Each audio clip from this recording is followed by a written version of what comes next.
Subscribe कीजिए हमारा channel सत्यम education hub और लेटेस्ट वीडियो नोटिफिकेशन के लिए बेल आइकन को दबाएं। नमस्कार दोस्तों, आज है 13 जुलाई। 13 जुलाई 2020 के महत्वपूर्ण करंट अफेयर्स हम इस क्लास में डिस्कस करेंगे और ये सारे के सारे क्वेश्चन आपके एग्जाम के पॉइंट ऑफ व्यू से काफी इंपॉर्टेंट रहेंगे। तो चलिए दोस्तों स्टार्ट करते हैं 1 नंबर क्वेश्चन से। पहला क्वेश्चन, ली सिन लुंग किस देश के फिर से प्रधानमंत्री बने हैं? ली सिन लुंग ये बने हैं सिंगापुर के फिर से प्रधानमंत्री, ये आप ध्यान रखिए। और दोस्तों फिर से का मतलब ये है कि ये 2004 से सिंगापुर की सत्ता में है, सिंगापुर में प्रधानमंत्री के पद पर 2004 से हैं और अभी ये वापस 11 पार्टियों को हराकर एक बार फिर से सिंगापुर के प्रधानमंत्री बन चुके हैं, ली सिन लुंग, ये आप ध्यान रखिए। बात करें सिंगापुर की, तो सिंगापुर जिसे कहा जाता है सिंहों का पुर या सिंहों का शहर या शेरों का शहर कहा जाता है। सिंगापुर एशिया महाद्वीप में स्थित है। सिंगापुर की राजधानी है सिंगापुर सिटी। सिंगापुर की करेंसी है सिंगापुर डॉलर। सिंगापुर के राष्ट्रपति हैं हलीमा याकूब और सिंगापुर के प्रधानमंत्री के बारे में अभी हमने डिस्कस किया, ली सिन लुंग, तो ये आप ध्यान रखिए। नेक्स्ट क्वेश्चन है, किस राज्य में ई वीडियो कॉन्फ्रेंसिंग के जरिए ई लोक अदालत आयोजित की जाएगी? तो कौन से राज्य में ये आयोजित की गई है और आगे इसको और बढ़ावा देने का प्रयास किया जा रहा है? तो ये है छत्तीसगढ़ राज्य के द्वारा इसको शुरू किया गया है। लोक अदालत वीडियो कॉन्फ्रेंसिंग के माध्यम से आयोजित की जाएगी, जिसमें पक्षकार और वकील को न्यायालय आने की जरूरत नहीं होगी, वह घर बैठे ही वीडियो कॉन्फ्रेंसिंग के जरिए अपने मामले निपटा सकेंगे। छत्तीसगढ़ के बिलासपुर जिले में ई लोक अदालत शुरू की गई। इसका उद्घाटन छत्तीसगढ़ हाईकोर्ट के मुख्य न्यायाधीश PR रामचंद्रन मेनन ने किया था, तो ये ध्यान रखिए। अब बात आई है छत्तीसगढ़ की, तो छत्तीसगढ़ के बारे में बात करें, स्थापना हुई थी 1 नवंबर 2000 को। इसकी स्थापना के बाद में जो राजस्थान है देश का सबसे बड़ा राज्य बना क्षेत्रफल की दृष्टि से। इससे पहले छत्तीसगढ़ होता था, ये ध्यान रखिए। राजधानी है अटल नगर, नया रायपुर और यहाँ के मुख्यमंत्री हैं भूपेश बघेल। यहाँ की गवर्नर अनुसुईया उइके हैं और यहाँ पर लोकसभा की 11, राज्यसभा की 5 और विधानसभा की 90 सीटें हैं। नेक्स्ट क्वेश्चन है, विश्व मलाला दिवस कब मनाया गया? विश्व मलाला दिवस, वर्ल्ड मलाला डे मनाया गया 12 जुलाई को।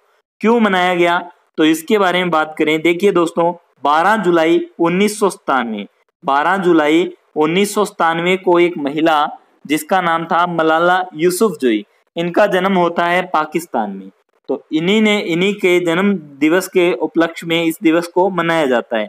लेकिन इनका जन्म दिवस इतना खास क्यों है, तो उसके बारे में जानते हैं। तो यहाँ पर देखिए, लड़कियों की शिक्षा के लिए आवाज उठाने के कारण तालिबान आतंकवादियों के हमले में शिकार बनी मलाला यूसुफजई का जन्म दिन 12 जुलाई को पाकिस्तान और पूरी दुनिया में मलाला दिवस के रूप में मनाया जाता है। और इस दिवस को मनाने की घोषणा संयुक्त राष्ट्र ने की थी।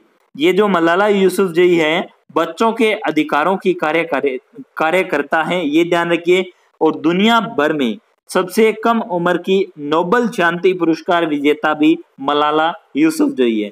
दोस्तों आपको एक आंसर बताना है कमेंट बॉक्स में कि मलाला यूसुफजई को शांति का नोबेल पुरस्कार किस वर्ष मिला था। काफी इंपॉर्टेंट रहेगा, आप कमेंट बॉक्स में जरूर बताइए। बात करें यूएन की, तो यूएन की स्थापना 24 अक्टूबर 1945 में हुई थी। मुख्यालय न्यूयॉर्क में है। सदस्य देश 193 है। अध्यक्ष है एंटोनियो गुटेरेस। नेक्स्ट क्वेश्चन है, दलाई लामा के जीवन पर लिखी गई पुस्तक His Holiness the 14th Dalai Lama an illustrated biography का विमोचन किया गया। इसके लेखक कौन है? दलाई लामा के जीवन पर लिखी गई इस पुस्तक के लेखक हैं तेनजिन गए थेयोंग। सबसे पहले दोस्तों जानते हैं कि दलाई लामा कौन थे। दलाई लामा के बारे में जाने तो दोस्तों ये तिब्बती चीन के रहने वाले निवासी थे। भारत और चीन के मध्य 29 अप्रैल 1954 को एक समझौता होता है, पंचशील समझौता। इसके अंतर्गत जो भारत और चीन की जो बॉर्डर थी, इससे दोनों देशों की सेनाओं ने अपनी अपनी सेना को हटा लिया था और शांति स्थापित होने की मांग रखी गई थी। इस पंचशील समझौते के अंदर 5 बातें यहाँ पर की गई थी। तो इसी के अंतर्गत भारत ने अपनी सेनाएं हटा ली, लेकिन चीन दिनों दिन भारत की सीमा में आता गया। तो यहाँ पर एक व्यक्ति दलाई लामा ने इस चीज का काफी विरोध किया, तो इनके खिलाफ जो चीन के अंदर काफी बुरा व्यवहार किया जाने लगा। तो बाद में क्या हुआ, दलाई लामा मार्च 1959 को भारत आ गए। भारत हिमाचल प्रदेश धर्मशाला के अंदर इनको रखा गया। इसी बात से चीन नाराज हुआ और जो भारत और चीन का 1962 में युद्ध था, वो मुख्य कारण ये दलाई लामा का भी माना जाता है। तो ये ध्यान रखिए, इनके ऊपर ये पुस्तक लिखी गई है दलाई लामा के ऊपर। तो ये पुस्तक लिखी है तेनजिन गए तेयोंग ने। दलाई लामा को 1989 में शांति और अहिंसा और स्वतंत्रता पर उनकी शिक्षाओं के प्रतिष्ठित नोबेल शांति पुरस्कार से सम्मानित किया गया था। नेक्स्ट क्वेश्चन है, किस राज्य सरकार ने निजी क्षेत्र में 75% नौकरी स्थानीय लोगों को देने के अध्यादेश को मंजूरी दी है? तो ये मंजूरी दी है हरियाणा की सरकार ने। देखिए दोस्तों, जैसे कि आप हरियाणा में, इससे पहले अगर आप हरियाणा में कोई भी निजी सेवा, ये निजी सेवा क्षेत्र में ये ध्यान रखिए, तो यहाँ पर कोई भी व्यक्ति अगर अप्लाई करता है तो 75% तो रखे जाएंगे ओनली फॉर हरियाणा के लोग, और 25% लोग होंगे अलग जो भी राज्य के लोग आएंगे तो वो यहाँ पर होंगे। हरियाणा की राजधानी चंडीगढ़ है। हरियाणा के मुख्यमंत्री मनोहर सिंह खट्टर हैं, बीजेपी पार्टी। हरियाणा के गवर्नर हैं सत्यदेव नारायण आर्य। हरियाणा के मुख्य न्यायाधीश हैं रविशंकर झा। हरियाणा में लोकसभा की 10, राज्यसभा की 5 और विधानसभा की 90 सीटें हैं। नेक्स्ट क्वेश्चन है, किस देश की शोध टीम ने विश्व बैंक का डेवलपमेंट मार्केट पैलेस पुरस्कार 2020 जीता है? तो ये पुरस्कार जीता है कंबोडिया की शोध टीम ने। कंबोडिया की शोध टीम के द्वारा ये पुरस्कार जीता गया है, ये ध्यान रखिए। कंबोडिया की शोध टीम 2020 का development market place innovation to the address gender based violence पुरस्कार जीता गया है। कंबोडिया जो कि एशिया महाद्वीप में पड़ता है और इसकी राजधानी है फिनोम नाम पेन है। करेंसी कंबोडियन रियाल है। नेक्स्ट क्वेश्चन है, किस राज्य सरकार ने प्योर फॉर श्योर अभियान को शुरू किया है? तो ये शुरू किया है राजस्थान की सरकार ने। दोस्तों, राजस्थान की सरकार में अनियमितता अभी देखने को काफी ज्यादा मिल रही है। सरकार की जो पार्टीज के अंदरूनी नेता भी गड़बड़ी कर रहे हैं, तो इस चीज को देखते हैं कि राजस्थान में सरकार बनी रहती है या जाती है, तो वो एक राजनीति का मुद्दा है, लेकिन ये राजस्थान के अंदर अभी देखने को काफी मिल रहा है। राजस्थान राज्य ने डेयरी उत्पादों की शुद्धता सुनिश्चित करने के लिए प्योर फॉर श्योर अभियान शुरू किया है। राजस्थान की राजधानी है जयपुर। यहाँ के मुख्यमंत्री हैं अशोक गहलोत। यहाँ के गवर्नर कलराज मिश्र हैं। यहाँ के मुख्य न्यायाधीश है इंद्रजीत मोहंती। यहाँ पर लोकसभा की 25, राज्यसभा की 10 और विधानसभा की 200 सीटें हैं। नेक्स्ट क्वेश्चन है, किस देश में 2018 में बाघों पर किया गया सर्वे गिनीज वर्ल्ड रिकॉर्ड में दर्ज हो गया? तो कौन से देश में ये सर्वे किया गया था बाघों पर? तो ये बाघों पर सर्वे जो है भारत के द्वारा किया गया था। The all India tiger estimation ने 1,21,337 वर्ग किमी में यह सर्वे किया और यह विश्व का सबसे बड़ा सर्वे साबित होने के कारण इस सर्वे को गिनीज वर्ल्ड बुक में रिकॉर्ड किया गया। तो ये भी आप ध्यान रखिए। दोस्तों, कमेंट बॉक्स में बताइए आप कि भारत में यानी टाइगर मैन ऑफ इंडिया किसे कहा जाता है? टाइगर मैन ऑफ इंडिया किसे कहा जाता है? और दूसरा आप बताइए कि टाइगर परियोजना को भारत में कब लागू किया गया था? नेक्स्ट क्वेश्चन है, किस एरोस्पेस कंपनी ने भारतीय वायुसेना को 22 अपाचे और 15 चिनूक सैन्य हेलीकॉप्टर डिलीवर किए हैं? तो ये हेलीकॉप्टर डिलीवर किए हैं अमेरिका की कंपनी बोइंग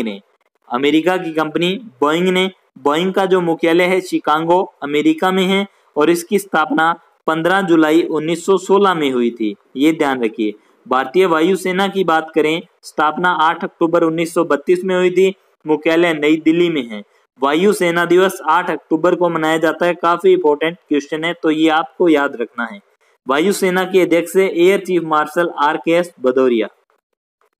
नेक्स्ट क्वेश्चन है, फ्लिपकार्ट ने कला, शिल्प और हथकरघा क्षेत्र को बढ़ावा देने के लिए किस राज्य के साथ समझौता किया है? तो ये कर्नाटक के साथ समझौता किया है फ्लिपकार्ट ने। काफी इंपॉर्टेंट क्वेश्चन है तो आप ध्यान रखिए। फ्लिपकार्ट भारत की ई कॉमर्स मार्केट कंपनी है।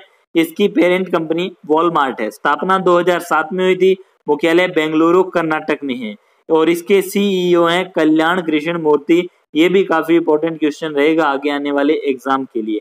फ्लिपकार्ट के मालिक है सचिन बंसल और बीनी बंसल। कर्नाटक राज्य की बात करें तो यहाँ की राजधानी बेंगलुरु है। मुख्यमंत्री है BS येदुरप्पा, बीजेपी पार्टी के हैं। गवर्नर है बज्जू भाईवाला और यहाँ पर लोकसभा की 28, राज्यसभा की 12 और विधानसभा की 224 सीटें हैं। कर्नाटक के बेंगलुरु में इसरो, इन्फोसिस, विप्रो, हेल का मुख्यालय भी स्थित है। नेक्स्ट क्वेश्चन है, नई दिल्ली के मुख्य निर्वाचन अधिकारी कौन नियुक्त हुए हैं? नई दिल्ली के मुख्य निर्वाचन अधिकारी जो 1989 बैच के IAS अधिकारी श्री नरेंद्र कुमार को बनाया गया है और इसी के साथ चुनाव विभाग में इन्हें प्रधान सचिव का पद भी सौंपा गया है। नई दिल्ली देश की राजधानी है। नई दिल्ली के मुख्यमंत्री है अरविंद केजरीवाल। यहाँ के उपराज्यपाल है अनिल बैजल और यहाँ पर लोकसभा की 7, राज्यसभा की 3 और विधानसभा की 70 सीटें हैं तो ये भी आप ध्यान रखिए। नेक्स्ट क्वेश्चन है, दादा साहब फाल्के पुरस्कार 2020 किसने जीता है? दादा साहब फाल्के पुरस्कार 2020 जीता है केजेंग डी थोंगडोंग ने। दादा साहब फाल्के पुरस्कार भारत सरकार की ओर से दिया जाने वाला एक वार्षिक पुरस्कार है जो किसी व्यक्ति विशेष को भारतीय सिनेमा में आजीवन योगदान के लिए दिया जाता है। दोस्तों कमेंट बॉक्स में बताइए कि दादा साहब फाल्के पुरस्कार पहली बार किसको दिया गया था? केजेंग डी थोंगडोंग एक स्वतंत्र फिल्म निर्माता है और उन्हें अपने वृत्तचित्र ली ची लूपो के लिए यह पुरस्कार दिया गया है। दोस्तों इन्होंने हनी हंटिंग पर एक शॉर्ट डॉक्यूमेंट्री बनाई थी। हनी हंटिंग मतलब होता है मधुमक्खी छत्तों से शहद इकट्ठा करने का काम। इस पर इन्होंने एक शॉर्ट डॉक्यूमेंट्री बनाई थी, इसी के लिए इनको यह पुरस्कार दिया गया है। नेक्स्ट क्वेश्चन है, किस भारतीय क्रिकेटर के खिलाफ कॉन्फ्लिक्ट ऑफ इंटरेस्ट की शिकायत दर्ज की गई है? तो ये शिकायत दर्ज की गई है विराट कोहली के खिलाफ। दोस्तों ये शिकायत क्यों होती है? कॉन्फ्लिक्ट ऑफ इंटरेस्ट का मतलब होता है हितों का टकराव। दोस्तों एक लोढ़ा समिति है, विराट कोहली ने लोढ़ा समिति की सिफारिशों का उल्लंघन किया था।